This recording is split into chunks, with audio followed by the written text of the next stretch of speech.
sesiynnau penodol ar niwroleg, seicoleg, ac yn edrych ar sut mae'r ymennydd yn gwneud y cysylltiadau hanfodol cychwynnol na yn do. A mae hynny gyd yn plethu hefo'r syniad o pa mor bwysig ydy creu perthnasau a chysylltiadau iach pan fo rywun yn ifanc iawn.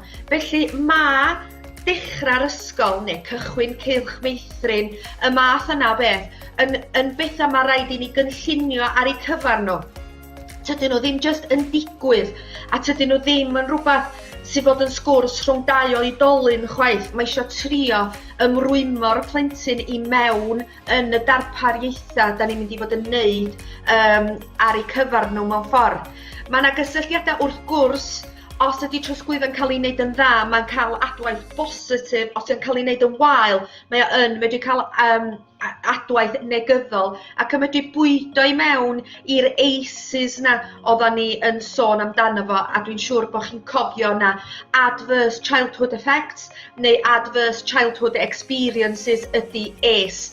A mae trosglwyddo gwael a diffyg paratoi ar gyfer trosglwyddo yn medru gweld bod plentyn yn cael ACE sydd wedyn yn medru cael effaith ar sut mae'r plentyn nid yn unig yn setlo yn yr ysgol ac yn dysgu yn yr ysgol, ond hefyd yn medru cael effaith ar sut mae'r plentyn yna yn delio hefo unrhyw newid a throsglwyddo sy'n disgwydd yn ei oes mewn ffordd, achos mae trosglwyddo a ffontio yn rhywbeth da ni'n neud drwy gydol oes. Dydy o'n gorffan efo cychwyn ysgol, wrth gwrs. Mae yna sawl cyfnod sydd rhaid i ni addasu yn ein bywydau. Mae yna rei cyfnodau sy'n gyffredin i ni gyd, a mae yna rei cyfnodau sydd falle yn benodol ar ein cyfar ni, oherwydd bod ni'n mynd drwy bethau ar adag gwahanol i bobl eraill, neu mynd drwy brofiadau sydd yn benodol iawn i ni.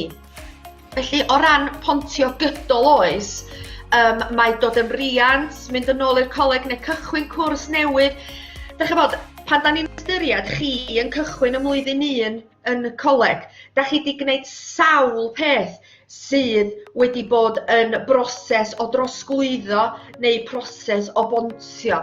Fysa rhywun yn fodlon, unai deud yn y chat neu rhoi di llaw i fyny i ddeud be da chi wedi oro drosglwyddo, be sydd wedi digwydd o ran y trosglwyddiadau. Chos diolch just y cwrs chwaith na chdi. Be di rhai o'r newidiadau mawr da chi wedi gorau wneud yn y cyfnod yma? Cyfnod pwysig iawn yn eich bywyd chi. Yn sicr, mae hwnna yn un mawr, dydy. Gadael cartra mewn ffordd, neu symud o'r cartra. Mae yna dipyn o hwnna chi yn yr cohort yma sydd ddigon ffodus i fyw yn eitha agos i adra o bosib. Ond mae dal yn dipyn o gam, mae'n gam fawr iawn symud o adra. Ac ynghyd ar symud o adra yna, mae eisiau set lle newydd, felly ydych chi i ryw radda yn galaru beth ydych chi wedi adael ar ôl mewn ffordd, achos hyd yn oed os oeddech chi'n barod i symud o adra, ydych chi dal yn mynd i fethu'r hynny yno fo. Ond hefyd, ydych chi wedi gorfod setlo mewn neuadd newydd, a ydych chi wedi gorfod gwneud ffrindiau newydd, ydych chi wedi gorfod dysgu sydd i fyw mewn system newydd, ac ar ben hyn i gyd, ydych chi wedi cael Covid a gorfod ynysu'r math yna beth o bosib. Yn disynnu, mae hwnna'n bwysig hefyd, darlithoedd ar-lein, fel arfer fysa ni'n gweld yn gilydd wyneb yn wyneb, a mae o gymaint brafiach i chi ac i mi i gael darlithoedd wyneb yn wyneb, ond da ni wedi trio o ran y trosglwyddo yna ac o edrych ar waith ymchwil yn unan yn y coleg.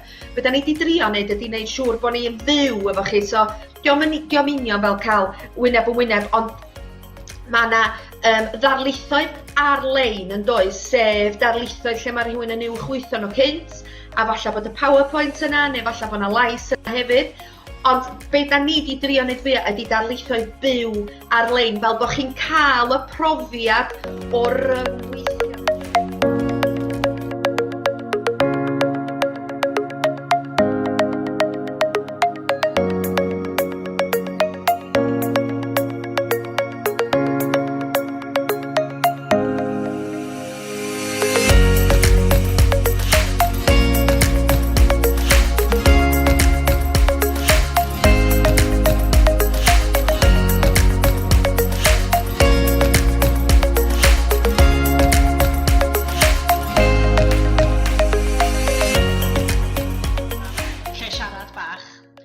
Yn chat, Un peth mae berfenw'n ei wneud, un peth bob tro, y weithred.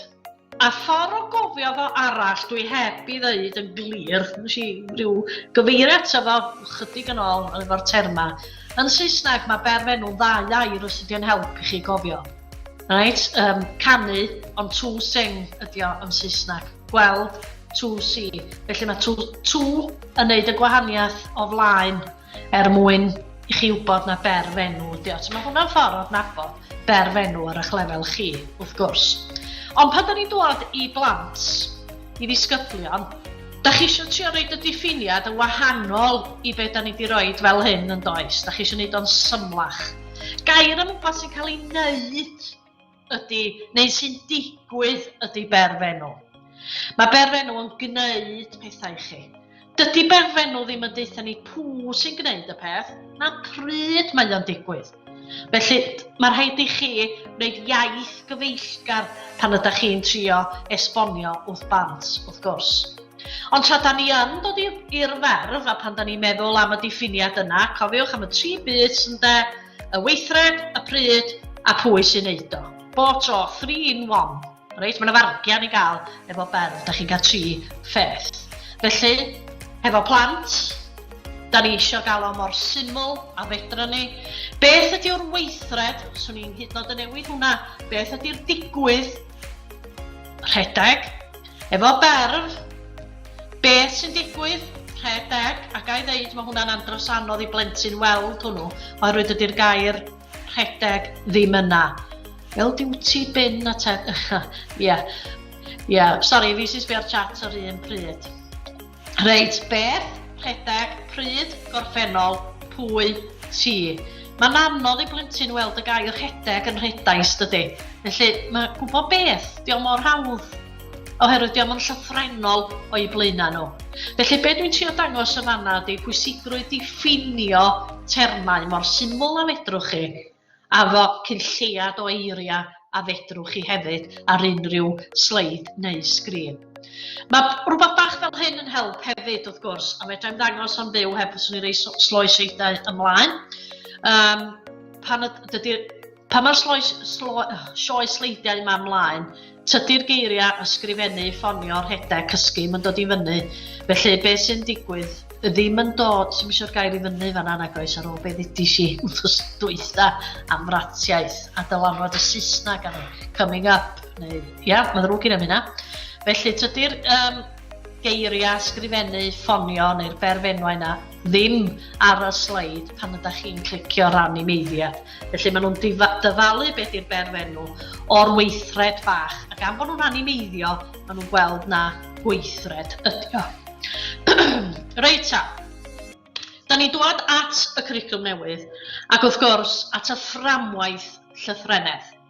Felly mae fframwaith llythrennedd fel y gwyddoch chi yn ymwneud â'r elfennau iaith ar gyfer bob un maes dysgu.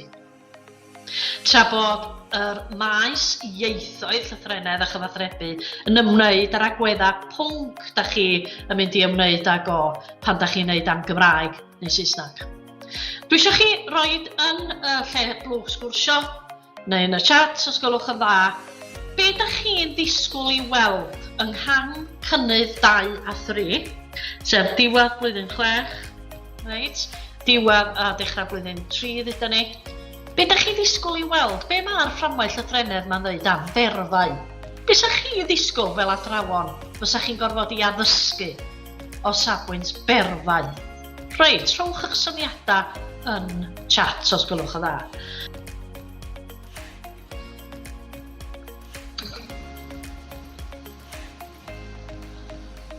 Ie, oes da mwy o syniadau?